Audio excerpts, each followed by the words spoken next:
Your book opens up every chapter with a vignette. And in this case, folk, your vignette is about a very, very apparently very powerful Indian chieftain. We don't even know his name. But we can tell he must have been powerful because his grave covers several acres. And there's a whole lot of persons buried in the grave, and these persons apparently were sacrificed in a ritual sacrifice. We can tell that by the condition of their skeletons, which shows us several things. Number one, now this is what your book does mention, is that it shows that these people practiced human sacrifice. Now, this is located in what is the center of the lower 48 states, somewhere in eastern Missouri, near the center of the 48 states. But it shows they practiced sacrifice. It's something your book does not say, and every teacher, I believe, will include things that are not in the book, and you will be tested over things that I say in class, even if they're not in the book. Now, if I ask you something that's not in the book, I didn't think that, I'll throw that question out. I mean, that's an unfair question. I'll throw it out. But that doesn't happen very often. But one thing I want to state is it shows that the American Indians who lived back then in the 700s, 800s, 900s were more advanced than the Indians that the Europeans encountered after 1492. In other words, the American Indians were in a state of decline. Now, we in the modern world are just accustomed to thinking that the world gets better and better and better with time. But much too often throughout history, the world has gotten lower and lower with time, and the American Indians are an example of that. Now, what went wrong with them? Anyways. The Europeans came over and spread diseases. Okay, that is okay. You jumped ahead on me a little bit. Actually, what the point I want to make is, I'm glad you said what you did, because it shows that the impression that most young people have that it's all the fault of the European. The point I want to make is the Indians were declining long before the Europeans came.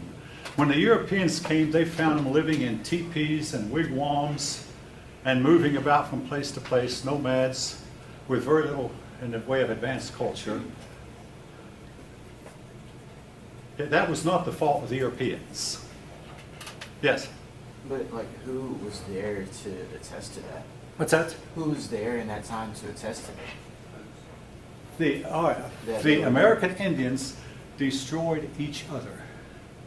Now, right here in this room, a young woman sitting right in the second row right there got really upset at me because one person on her paper, one young girl on her paper wrote that the American Indians were living in peace until the Europeans came and destroyed their civilization. Your book will state nothing could be farther from the truth. The American Indians were as addicted to warfare as any other group. No group of people has found the cure for warfare, and that applies to 2019 also. Yes? Yeah, I was going to say to your first point, this is just my theory, don't know, but if you look at it today, the decline in the first American Indians resulted probably from the same thing we suffer from now. You talk about your generation where you had a higher standard of living as far as accountability, as far as character for yourself. Where nowadays you have, no offense to younger people, they want it right now, and don't want to work hard for it. You say anything about, hey, you have to earn something, you have a little bit, well, why? Well, what you mean? Listen, I'm entitled to it right now. And history shown, like parents who created all this wealth for themselves, their children blow it within the first 5 to 10 years of having it. I'm talking about generations of wealth is blown in the first 5 years because the lower standard of living, because they believe having right now, and I'm not saying that the Indians say it right now, but some of them look right now. I grew up around Native Americans in upstate New York, and the first thing they say is they don't believe in what the chief of what that tribe is doing. So they venture from that. Not to say that their life is declining, but Okay, listen. I say go to the head of the class. You're saying it in a way, I'm glad that you're the one who says it and not me. The American Indians All right, here's the problem, in one word. They were communist. Now, that doesn't mean they were Marxist-Leninist. But the word communist means they lived in, it comes from the word commune. They lived in communes or villages. They had no private ownership of property. They had no money. They had no social classes. And wasn't that wonderful? Well, maybe you're a liberal yourself. Maybe you're a socialist yourself. That's fine. You can be that in here. But, all right. But I'm not. They were communist. And everybody got fed whether he worked or not. The hardworking and industrious received the same as the slothful and the lazy. In my way of thinking, they should have let the slothful and lazy starve. And only fed the ones who had worked. Actually, they shouldn't have been communists. They should have been capitalists. They lived on the same land, folk, that we're living on now. And they did not advance. They had, now, at one time, apparently they had astronomy. We can tell this by the way they lined up some of their mounds. We can tell it by the way they lined up some of their buildings. A few are left. They knew astronomy, but then by the time the white man came, they had lost all this. They had nothing. The problem could not have been the white man. Yes?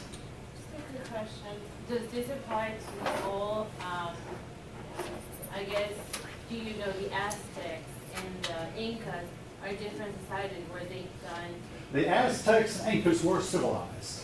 But you're jumping a little bit. This is primarily a study of United States history. So we're going to leave out most of this about that point. In south of the border, there were the Nazca lines, people who built the Nazca line, the Incas, and the Aztecs who had a civilization. They were not communistic, but they did, all of them practiced human sacrifice. The Inca did, the Aztec did, the Maya did. Now, before I proceed any farther, there is a little speech I must make. I know that some of the things I'm saying and will say are going to be controversial. The first job of a college teacher is to try to pry open closed, complacent minds. And if you don't like what I'm saying, I want to tell you something, believe me, a lot of what I say I don't like either. But let's all agree beforehand. If you want to disagree, that's fine. Let's disagree agreeably. Now, I've had the last 2 semesters, 2 pupils get way out of hand in their disagreement. And one of them actually led into a cussing tirade. He wound up apologizing for it. He felt badly about it. But again, if you're a liberal socialist, you can be that. We can get along. I mean, I got along with this liberal socialist try to convince me how. In fact, it turned out he knew my son and my son knew him. I called him up to the front one day and showed him a picture of my son. Do you know this guy? Oh, yeah.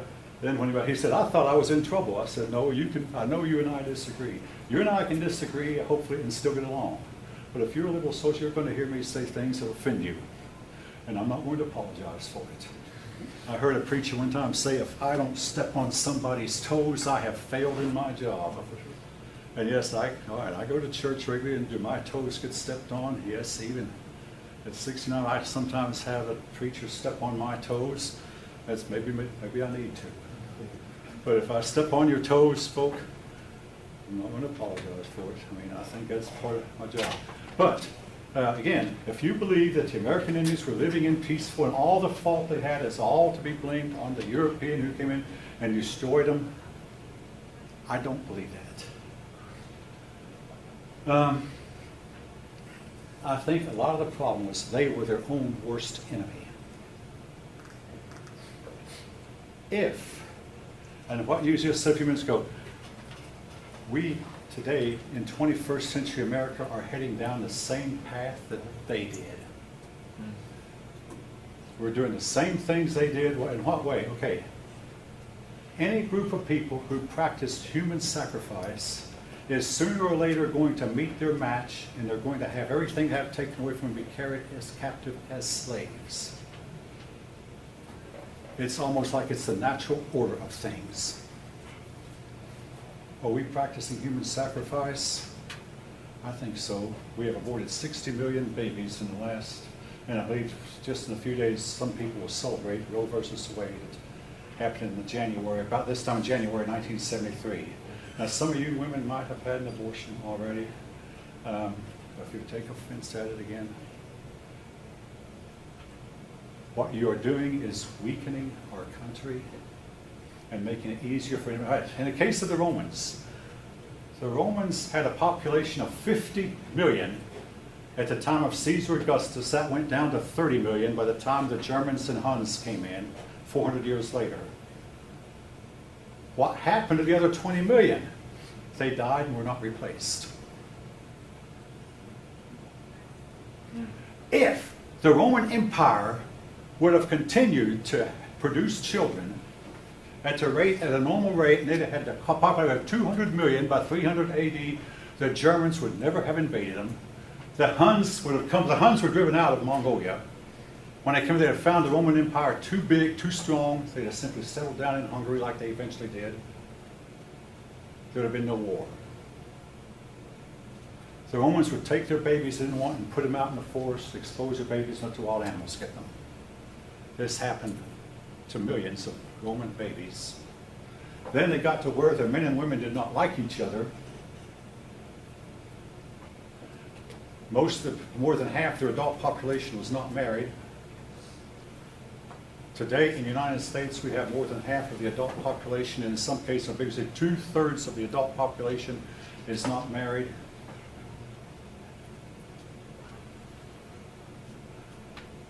All right, I had a young man tell me a few about the United States cannot be conquered. All right. He wound up, though, writing a really good note about me. I mean, nobody in the class agreed with him. He did not take offense at what I said. Every group of people has been conquered, including Rome and Greece, the Sumerians. They all thought that it could not happen to them. And it did. The America, all right, what you have before 1492, you have two groups of people living on opposite sides of a 4,000-mile wide ocean. The American Indians lived on one hand and the Europeans on the other, neither aware of the other's existence. Inevitably, folk, it was inevitable that eventually one group would find the other. Which group? Well, the American Indians were not, because they did not venture very far out into the ocean in their boats. They went to the islands of the West Indies. Yeah, they traveled around in little canoes, but they didn't have large boats. Inevitably, they were going to bump into each other. Now, you can say, if you want to, that the European did the Indian wrong. You've been taught this, I understand that. But if you had lived back then, there would have been nothing you could have done to stop the encroachment of Europeans into the Western Hemisphere. If you had not come, I mean, I'm not saying, if you had been European, if you had not come over yourself, your cousin would have. What could you have done to have stopped him? Nothing, thank you, not a thing. And the Indians, well, the European came with their guns, their gunpowder, their heavy armor, their horses, none of which the Indians had. There are a 400-year-long series of wars. The result was inevitable. The Indian lost. Now, you can say, well, the Indian lost because he didn't have horses and didn't have guns. We're going to talk in the next little bit about a group of Indians who got horses and guns, the ones in New Mexico. And now New Mexican history was not included when I was young, but New Mexico is a state. Hopefully all of you know that. So it's included. The Indian New Mexico, they got guns, they got horses, they defeated the Spanish, they defeated the Mexicans, but then came the Americans. And the Americans came in such numbers that they overwhelmed them. By King Philip's War in 1680, the Indians had the horses and had the guns, and they knew how to use both. But they couldn't handle the white man because they waited too long. Now, something else about the Indians. They had the courage to fight. They were fighters, but they were not soldiers. What is the difference between a soldier and a brave? Anybody know? Should be obvious. I guess organization almost. That's all it is. A soldier fights as a unit. You can't fight one soldier without fighting all the buddies around him. That's right. Whereas when the Indians went to war, they'd look around, pick someone their own size, and they'd fight with him. One of them would finish the other one off. Then the one that won would go around, look around to somebody else his own size, and if he couldn't handle a bigger man, he could turn and run. That was the way they fought. No organization, whatever, just get in there, pick on someone to fight and fight. No organization. That's why for a long time General Pershing in World War I wouldn't have them in his army. He finally took them in as signal soldiers because he learned the Navajo language, and these Indians could talk to each other in their own native tongue, and not one German knew any Native American languages. So that he took them into his army as signal soldiers, finally, so that he could speak Navajo to an officer some miles away, and if the enemy picked up the signal, what's he talking about? All right, anyway. This chieftain, Barry, shows that they were more advanced. Also, the Indians that we found in 1492 were not building mounds. The mounds had all been built before. Now, nearby, and I've been there twice, in the city of Cartersville, are the Achota Indian mounds. By any chance have any of you seen them? One of you? Okay, that's generally the response I get. Yeah, the Achota Indian mounds were built around 900, and 1000. They were last inhabited around 1300. The Indians abandoned them after a while. In Ohio, there's a 10-mile-long rattlesnake. We did not recognize the rattlesnake. We flew over an airplane, looked down, and there it was, like an S-shaped rattlesnake with a head on one end, a bunch of rattlers on the other end. Can't be recognized on the ground as such. We got to examining it and found that it was an Indian mound. To build that, folk, took a lot of geometry. The American Indians at one time were highly advanced in mathematics, were highly advanced in architecture. They apparently had trade, and they lost it all. This has been a trade. I mean, when I was a kid in school, I wondered what's so important about trade. Well, I mean, this little device I hold in my hand here, folk, there is no one place on earth where you can find all the material you need to put this together. You have to find the copper from over here, the gold from over there, the silver from over there, the glass from somewhere else. You got to get all these materials on plate. I mean, I spent 27 years working at Lockheed Airplane Factory, and the raw materials we had to get, the aluminum, the rubber for the tires, the glass, came from many, many different places.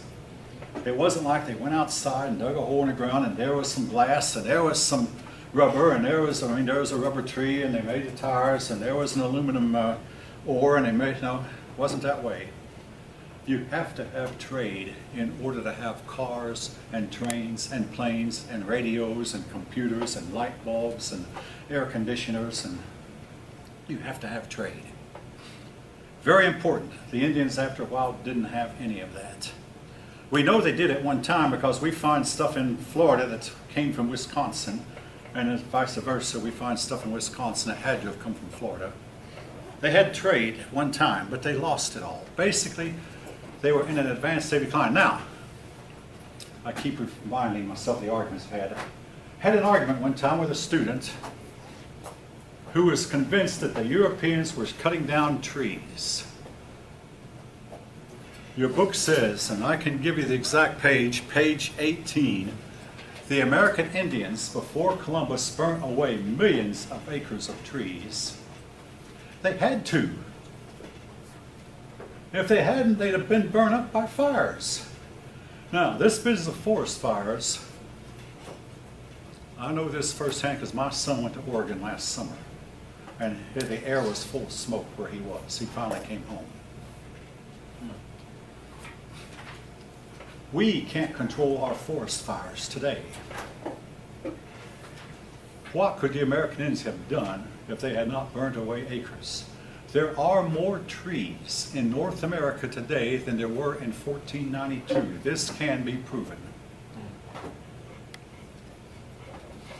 We have a lot of trees. Yes? What causes forest fires? Been any one of several things. Some of them are deliberately set by arsonists. Some of them it's a lightning strike. And in this case, the case of one of the big ones in California, it seems to have been the power company made a mistake and one of those transformers caught fire. I saw a transformer catch fire at Lockheed one time, but the transformer was located with a whole bunch of cobblestones for several feet around it. But all of a sudden it went up in a bunch of flame, and we all quit work because there was no electricity at Lockheed. With no electricity, there was nothing we could do, nothing. Couldn't even see hardly how to work. But I mean, I happened to be outside and I saw it. Oh, they called in a repairman and he got they brought in a big truck and replaced the transformer and everything got back to normal. For about an hour and a half, we stood around and did absolutely nothing. Don't get me wrong, that was not the whole 27 years I was there, but it does happen. But in this case, it seems to be a power transformer. Careless campers who leave a small fire smoldering and catches fire. But the other thing, and this is going to hit some liberals hard, they've decided in California to let the dead trees stay put and let the undergrowth stay put and let the dry brush, the brush and trees dried out. Now, you could take a 10-gallon can of gas right now and get in the middle of the woods and set the 10-gallon can of gas on fire and it won't burn anything. Our trees are so wet and our ground is so wet and our undergrowth is so wet. But in a dry spell, and we've had droughts, you can catch the woods on fire. Anyway, what causes them? Several things. Also, pop bottles have magnifying glass. Did any of you as kids ever play the magnifying glass and try to set leaves on fire or set paper on fire with a magnifying glass? I did, we did. We tried to set dry wood on fire. Pop bottles, beer bottles can start a fire. And also be careful in the summertime leaving a bottle of water in the car. It might concentrate the sun's rays and set your car on fire. This, rarely happens, but it has been shown that it's possible. All right, now backing up a little bit, the standard view of where the American Indians came from is that they came across the Bering Strait. All right.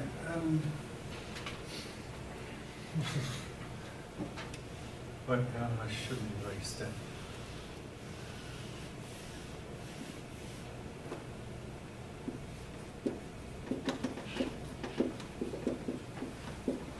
I'm trying to draw this. Let's say this is Russia. And this is Alaska.